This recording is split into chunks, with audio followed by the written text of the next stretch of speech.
حضرت جابر رضی اللہ تعالیٰ عنہ سے روایت ہے کہ انہوں نے رسول اللہ صلی اللہ علیہ وسلم کو وحی کے رک جانے کے زمانے کے متعلق حدیث بیان کرتے ہوئے سنا۔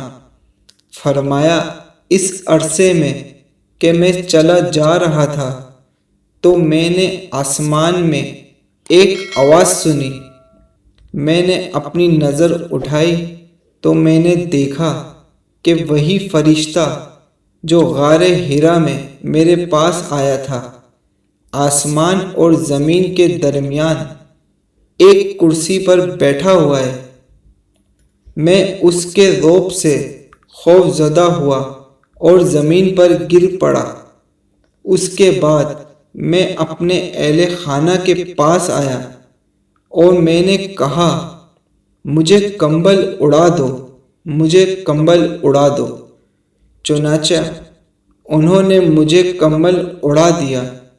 پھر اللہ تعالیٰ نے یہ آیت نازل فرمائی جس کا ترجمہ ہے، کمبل اوڑھ کر لیٹنے والے اٹھ جائیں اور لوگوں کو غضب الہی سے ڈرائیں، اپنے رب کی بڑائی بیان کریں، اپنے کپڑوں کو صاف ستھرا رکھیں اور گندگی سے دور رہیں۔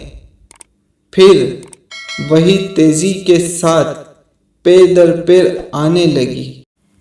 مسلمان کو اپنا ایمان زندہ رکھنے کے لیے دین کی معلومات رکھنا ضروری ہے۔ دوستوں، مزید ایسی شارٹ ویڈیو دیکھنے کے لیے ہمارے چینل کو سبسکرائب کریں۔ جزاک اللہ۔